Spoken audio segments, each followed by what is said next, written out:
happy naman po dahil nino. Okay. Congrats mga new LPTs, licensed professional teachers. Sa mga math major natin, congrats sa inyo guys. Okay. Now, ang ating topic ngayon guys is volume of solid generated about the x-axis. So, this is higher mathematics already sa calculus. Calculus 3 ito, if I'm not mistaken, na topic. Now, this is Sir Javi, guys. Sir Javi, follow nyo ang page ni Sir Javi, guys. Sir Javi Differential Equation. Shake, shake, shake. Shoutout muna natin yung mga followers natin dyan. Nakwa, Ems Moninho, Alfie, sa mga friends na ko diyan, Christian Palakay, the President of Iski Federation of Davao del Sur. Okay, shake, shake, shake muna tayo, guys. Sir Javi, shake, shake, shake. Okay. Now, pagamihan natin ni guys. Okay. Diyan ka sa baba, Sir Javi. Ito guys, sa Pearson ito na problem. Ganito kasi yung mga tanungan ng Pearson curriculum na sa curriculum ng United Kingdom. Kasi dito sa aming school, gumagamit ang school ng curriculum sa United Kingdom, yung Pearson curriculum sa mathematics. Now, ito na yung graph natin, Sir Javi. Ito yung graph natin ng ating function. This one. From 1 to 4, yung region niya. Now, kailangan natin i-show ng ating function na 3x minus 1 over x plus 2. Ang sagot niya is a plus b x plus 2. Dapat ganyan daw ang pagkasulat ng sagot, where a and b are constant to be found. Kailangan nating hanapin yung a and b. So, paano yan, Sir Javi? Division method lang yan. 3x minus 1 divide x plus 2. So, 3x divide x, that is 3. So, times natin 3x plus 6.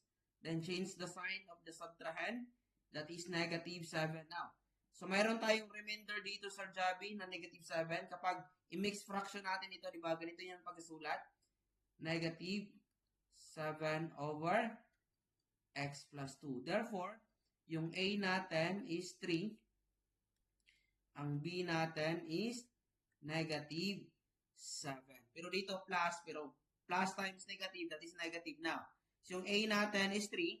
Yung b natin is negative 7.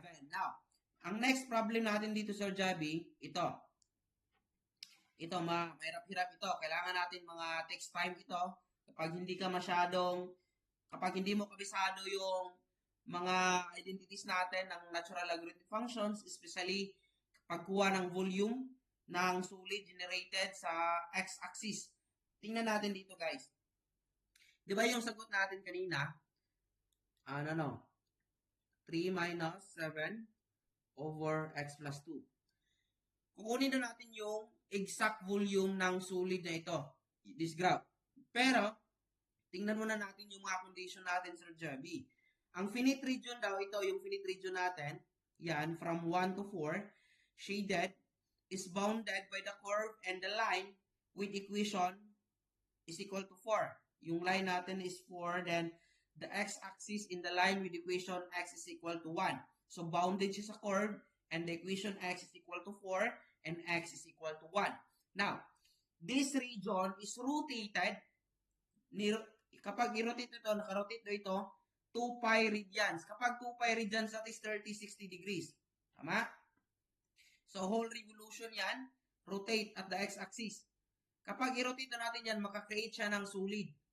Tama? Kapag i-rotate natin yung ating chord at 2 pi radians or 360 degrees, it will form a solid of revolution kasi 360 degrees yung 2 pi rad.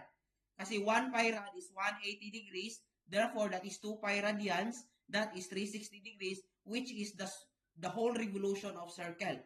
Therefore, if we rotate this graph, it will create now or form a solid of revolution. Now, we will use the answer to part A, this one, which is this one. Kukunin natin using algebraic integration to find the exact volume of the solid generated giving your answer in the form. Ganito kasi yung mga atake sa Pearson, guys. Ibibigay na yung answer, dapat ganito daw yung sagot. Pero hanapin natin yung P and Q. So, yan yung dapat yung sagot natin. Hahanapin natin si P and Q. Now, let's start. We all know, guys, and I know this is very basic, kapag kukunin natin yung volume ng solid rotated at certain axis, yung formula niya is pi integral f of x dx. Di ba? A, B. Then, dapat naka-squared yung ating function. So, dito, by looking the graph itself, di ba yung meron tayong pi na constant, yung ang a natin is our lower limits na 1. Because we will evaluate this one from 1 to 4. So, therefore, yung lower limits natin is 1. Yung upper limits natin is 4.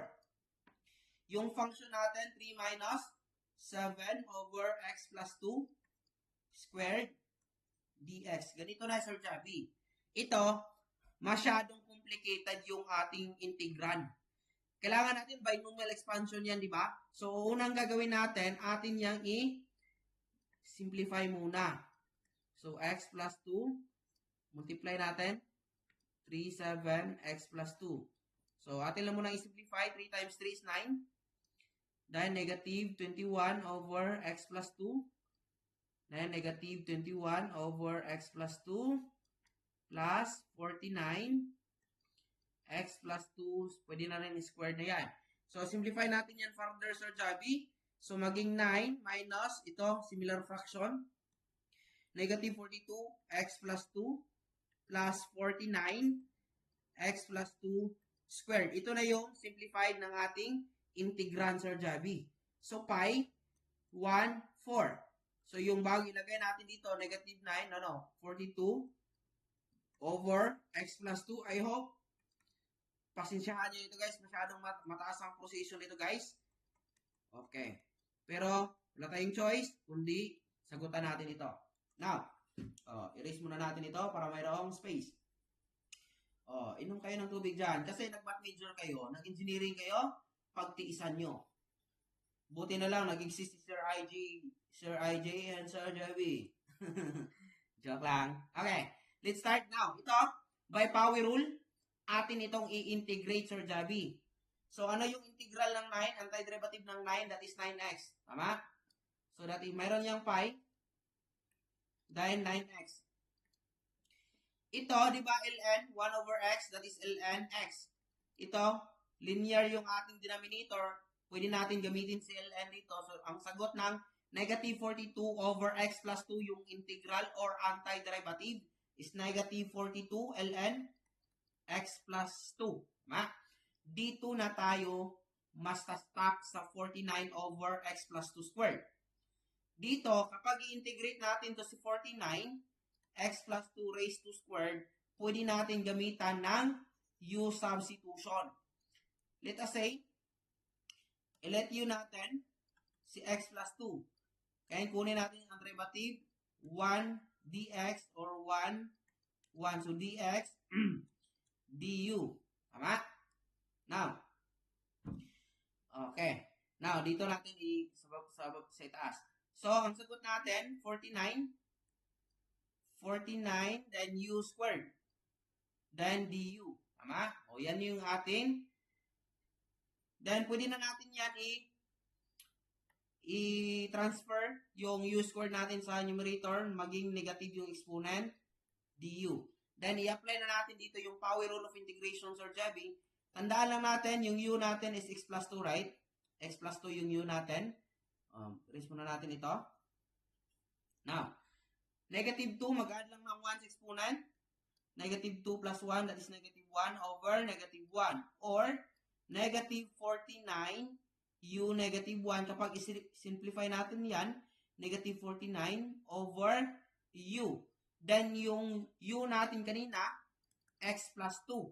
So, ibalik lang natin yan, negative 49, x plus 2. Therefore, yung integral ng positive 49 over quantity of x plus 2 squared is negative 49 over x plus 2. Then, ilagay natin sa right side yung ating limits na 4 and 1. So, we are almost done. Almost done. So, next try tayo. Dito natin titirahin yung Sir Javi. Ano yung sagot natin? 9x minus 42. No. It should be ln. ln x plus 2 it should be negative, yeah? Okay? Negative 49 x plus 2. Then, 4, 1. Dito, Sir Javi, ating isubstitute yung ating mga limits sa ating integrated function. So, v pi, so 9 times 4, minus 42, ln 4 plus 2, minus 49, 4 plus 2, 6 na yan. Tama ba? O, 6 na yan. Parang may mali dito, Sir Javi, ah.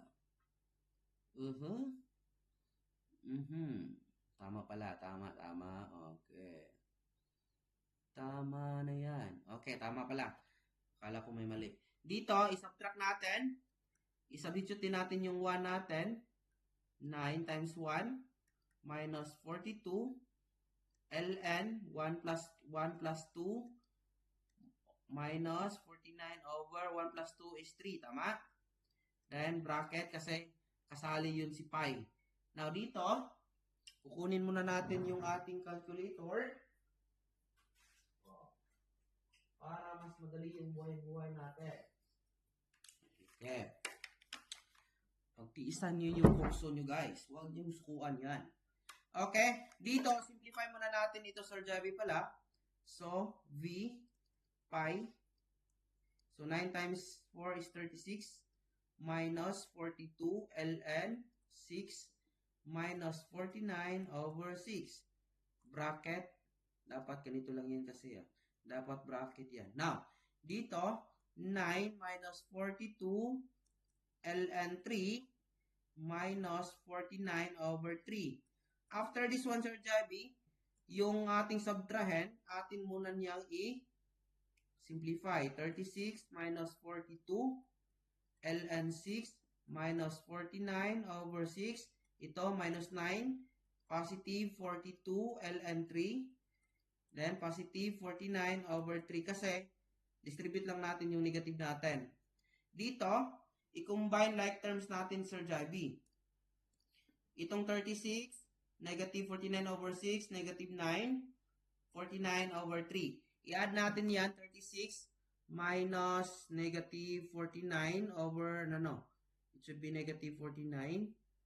49 over 6. Ang sagot ito, 211 over 6 if I'm not mistaken. So, 211 pi 211 over 6. Now, dito, negative 42 ln 6. Dito, i-copy natin yung positive 42 ln 3. Actually, pwede na itong sagot natin, Sir Javi. Balikan natin yung problem, di ba? Kailangan natin makuha itong sagot na ito. Kailangan natin hanapin yung P and Q. Dapat ganyan pagkasulat yung sagot. Therefore, isimplify muna natin ito. Pero wala nang space sa puso niya. Okay, matas-taas yung video natin ngayon, Sir Javi. Matas-taas ito. Kasi mahirap ito na problem kasi, guys. Mahirap mahalin na yung mga babae, guys. Pi. Okay? Ano yun? 211 over 6 minus 42. It should be 42 ln 6 plus 42 ln 3. Dapat yung goal natin, pi, p plus q ln 2. Dapat yan yung sagot natin. Dito, Sir Javi, apply natin yung law of natural logarithmic functions. Dito, pwede natin itong i-change ating i-change ito para magamit natin yung subtraction na rule or rule ng natural.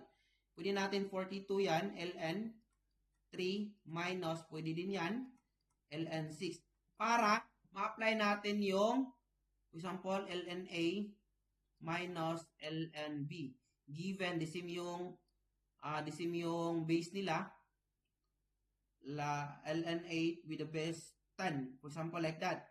So, di ba pwede yan A over B para ma-apply natin ito na property. So, ito, naka-minus yan. Pero pwede pa natin yung i-factor out, Sir Javi. 211 over 6 plus 42 ln 3 over 6. Diba? Pwede yan? Okay, pwede na yan. So, pwede. Ito, V pi 211 over 6 plus 42 ln 1 half. Pero, ang sagot dapat ito. So, hindi pa yan tapos. Di ba ang 1 half and 2 negative 1 is the same? So, pwede natin yan i-apply. Rule of negative exponent. So, ito ang mangyayari, 42 ln 2 negative 1. Dito, Sir Javi, di ba, power rule of natural, yung exponent, i-multiply natin siyang coefficient. Example, 1, xn. For example, meron tayong ln, xn. Di ba, pwede yan, n, ln x. Multiply lang natin, pwede yan. So, mangyayari, Sir Javi, simplify muna natin yan. So, dito sa baba, sa taas. So, v pi 211 over 6. Ito, negative 1 times 42, negative 42 ln 2. Therefore, ito na yung sagot natin, Sir Javi. Ito na yun, di ba? Ito yung volume ng ating solid rotated or generated about the x-axis. Yung P natin dito is 211 over 6. Ang Q natin is negative 42. I hope na intindihan natin. Masyado itong higher na mathematics.